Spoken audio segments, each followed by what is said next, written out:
printemps des banques centrales. Effectivement, c'est le sujet en ce début de semaine, après une séquence banque centrale qui aura été particulièrement rythmée au cours des derniers jours.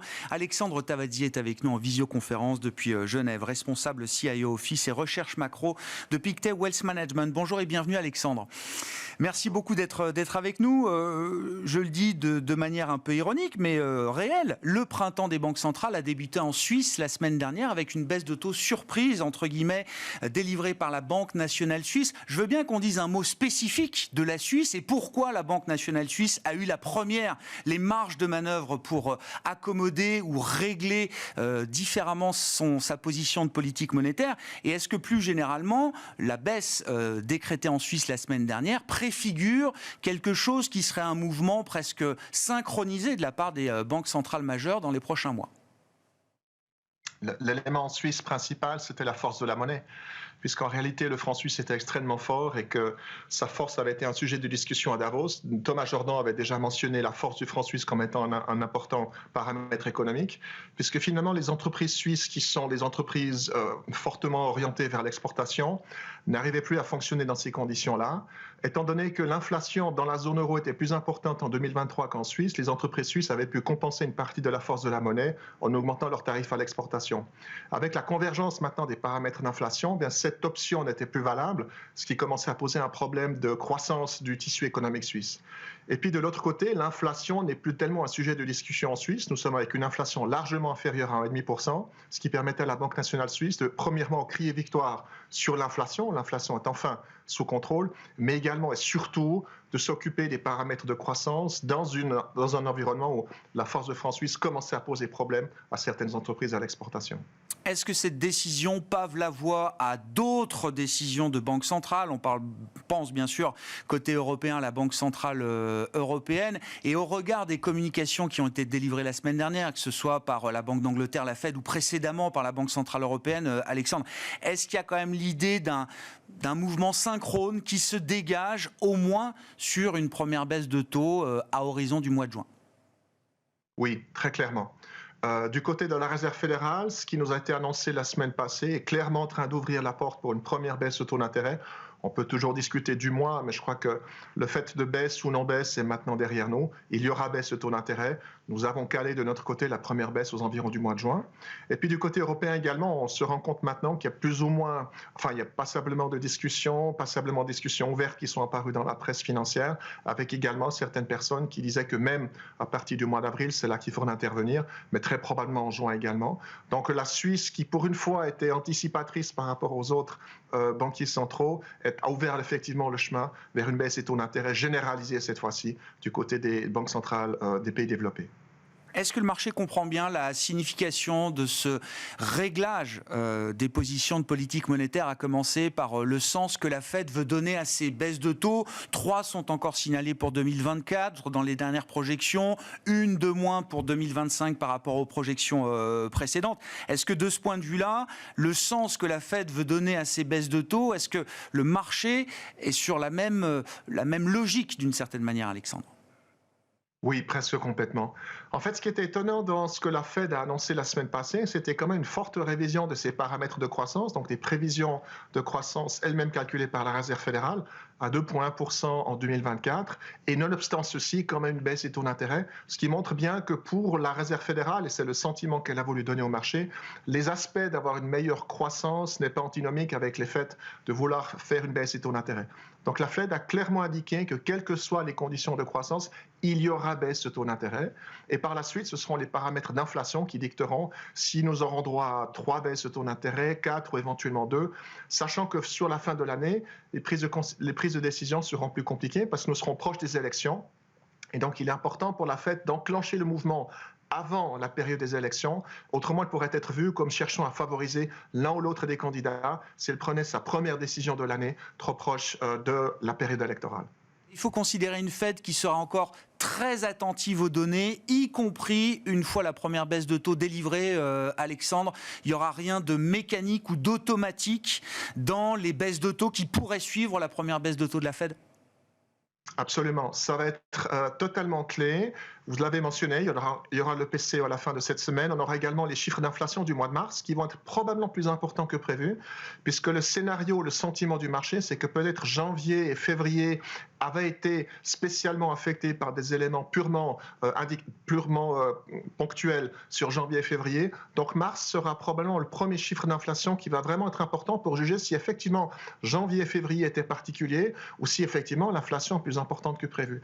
Et par la suite, la dernière chose que voudrait la Fed, c'est de pouvoir commencer à baisser les taux d'intérêt de façon trop importante, avoir ensuite éventuellement, c'est une option, une économie qui redémarre avec l'inflation qui reprend, ce qui voudrait dire qu'elle serait à nouveau amenée à rehausser les taux d'intérêt par la suite. Donc il est probable que la première baisse des taux aura lieu au mois de juin, mais qu'ensuite effectivement ce seront les données qui vont dicter le rythme de baisse éventuelle pour avoir des futures baisses de taux d'intérêt d'ici la fin de l'année. En lien avec les politiques monétaires, Alexandre, le sujet de la devise chinoise, du yuan, redevient depuis quelques jours un sujet de vigilance pour les investisseurs après qu'on a vu le yuan franchir la barre de 7,20. Alors, dollar-yuan, 7,20, barre franchie en fin de semaine dernière. Comme c'est une monnaie pilotée, on a compris que la Banque centrale chinoise avait accordé, j'allais dire, cette marge de manœuvre pour laisser la devise se déprécier. Quel est le signal, quel est le message qu'il faut comprendre derrière ce petit mouvement du yuan observé en fin de semaine dernière? Il y a un double message. Le premier message, c'est vraiment les conditions qui prévalent à l'intérieur de l'économie chinoise. Pour l'instant, le secteur immobilier ne se reprend pas. La demande de crédit est toujours très faible. Les transactions immobilières sont faibles. Et rien ne permet à la suite du dernier congrès du parti d'anticiper peut-être des mesures de support plus importantes données par l'État. Donc, on a un problème de faiblesse de l'activité économique en Chine qui, dans certains cas, essaie plutôt d'exporter ces problèmes sur d'autres pays, notamment en exportant de l'acier à des prix extrêmement bas. Et puis l'autre impact est un impact également du Japon, puisque finalement, malgré la décision de la Banque du Japon en début de semaine passée, on a vu que la monnaie continue à s'affaiblir, et donc le yen japonais est un élément de compétition important par rapport au yuan chinois, et pour l'instant, le yen japonais est particulièrement faible. Donc il y avait probablement un message à donner en disant, mais finalement, nous sommes contraints par une croissance économique faible, mais nous sommes contraints également par le fait que nos concurrents asiatiques ont une monnaie qui s'affaiblit plus rapidement que la nôtre, d'où la réaction sur le marché d'échange la semaine passée du yuan chinois. Sur la partie yen, on a eu une première intervention verbale du vice-ministre des Finances en charge des affaires étrangères et donc de la devise japonaise qui est pilotée par les autorités politiques. On se souvient qu'en octobre 2022, sur ces niveaux d'intervention, au-delà de 550, sur ces niveaux de marché, au-delà de 150, on avait eu des interventions effectives sur les marchés de la part des autorités japonaises. Quand vous regardez les marchés globaux et notamment les marchés d'actifs risqués, Alexandre, je le disais en introduction, on a vu que les indices d'actions mondiales avaient progressé de l'ordre de 2% sur l'ensemble de la semaine passée, ce qui en fait la meilleure semaine de l'année 2024. Les records boursiers s'enchaînent. Si les marchés sont dans un schéma, comme le décrit la Fed, d'une croissance nominale plus élevée pour plus longtemps, est-ce qu'on est dans quelque chose effectivement de constructif, de favorable, qui peut permettre d'ailleurs peut-être aux valorisations des marchés d'être encore un peu plus élevées que ce qu'elles sont aujourd'hui? Oui, c'est un point essentiel parce qu'en fait, les valorisations élevées, si l'on prend le marché américain, est très fortement dépendant de quelques valeurs. On le sait, les fameuses magnifiques 7, qui d'ailleurs sont probablement plus que 4 que 7 aujourd'hui. Mais c'est vraiment là que se situe la concentration. Si l'on suit le raisonnement que la Fed a mentionné, c'est-à-dire une croissance nominale plus élevée, mais en même temps des taux d'intérêt qui sont plus bas, le scénario possible qui peut se dessiner, c'est un scénario d'élargissement de la hausse du marché, puisque finalement, les petites capitalisations, les petites et moyennes entreprises à la bourse de New York n'ont pas vraiment participé à la forte hausse des marchés. Et peut-être que plutôt qu'avoir un marché qui continue à se concentrer sur quelques valeurs bien définies, on pourrait avoir un élargissement avec finalement de plus en plus d'entreprises qui bénéficient de la croissance économique, mais également et surtout d'un coût de financement plus bas, sachant que le segment des petites et moyennes capitalisations est beaucoup plus sensible à l'évolution des taux d'intérêt, parce que ce sont des entreprises qui traditionnellement sont plus endettées. Donc peut-être que la situation, le scénario qui se développe, c'est peut-être un scénario, encore une fois, d'élargissement, de plus grand choix pour les investisseurs en termes de choix d'actifs à aller chercher dans ces marchés, plutôt que de rester sur un segment extrêmement concentré de la cote. Ça veut dire quelque chose de plus soutenable, de plus durable, de plus confortable également pour des gestions diversifiées, pour la gestion des risques également dans les portefeuilles, Alexandre?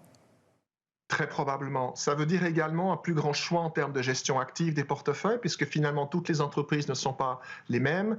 Si l'on continuait à avoir ce marché très très concentré, en gros, pour faire simple, il suffisait d'acheter ces 7 sociétés et on s'en sortait bien. Et dans un environnement où les choses sont en train de s'égaliser, ça veut dire qu'on va pouvoir à nouveau rechercher dans chacun des secteurs quelles sont les entreprises qui sont vraiment celles qui ont des objectifs de croissance élevés dans cet environnement-là et qui ne dépendent pas trop de taux d'intérêt pour se refinancer à nouveau. Donc ça veut dire élargissement, choix peut-être où l'on peut aller regarder à l'intérieur du marché en étant plus sélectif et plus discriminant en termes de choix de société que l'on veut avoir dans son portefeuille. Qu'est-ce qu'on peut dire dans ce contexte de ce qu'on observe sur les marchés de taux et de crédit, Alexandre? Est-ce que là aussi, l'idée d'une croissance nominale plus importante porte ces actifs et ces actifs risqués pour la partie crédit? Est-ce qu'il y a des sujets d'offres, de supply qui commencent peut-être aussi à se matérialiser dans ces marchés aujourd'hui? Alors, pour être tout à fait clair, les marchés du crédit aujourd'hui, si je regarde l'écart de rendement que l'on obtient aujourd'hui pour prendre un risque crédit par rapport à un risque d'obligation souveraine, ce risque est très très faible aujourd'hui. Pardon, cette rémunération est relativement faible aujourd'hui, ce qui veut dire qu'on arrive plutôt à la fin d'une compression de ces spreads. Et donc c'est important aujourd'hui de regarder quelles sont les entreprises que l'on veut avoir, quelles sont les entreprises qui n'ont pas de problème de refinancement. Le côté positif de ce que l'on a vu déjà depuis le début de l'année, ça a été vraiment une ouverture complète des marchés de refinancement avec beaucoup d'entreprises qui ont pu profiter de cette fenêtre pour venir de façon active se refinancer. Dans un environnement où les marchés ont plutôt anticipé une baisse des taux souverains, ce qui veut dire, et ça c'est positif pour les entreprises, que l'écart entre le taux moyen du marché et le coupon qui est demandé à l'émission de ces obligations-là a baissé. Donc c'est un élément qui est positif. Mais effectivement, se pose la question de l'offre et de la demande aujourd'hui. On a beaucoup d'offres qui viennent sur le marché. Restera à savoir si du côté des acheteurs, on ne va pas exiger une légère prime maintenant, légèrement plus élevée, pour obtenir encore une fois, pour avoir l'intérêt d'acheter ces obligations. Pour l'instant, la situation de demande et d'offre est parfaitement équilibrée, il n'y a aucun problème, mais se posera la question peut-être plus sur un horizon temps 3 à 6 mois. Merci beaucoup Alexandre. Merci pour cet éclairage sur la situation des marchés en ce début de semaine après la séquence Banque Centrale du mois de mars. Alexandre Tavadi était avec nous en visioconférence, responsable CIO Office et recherche macro chez Pictet Wealth Management.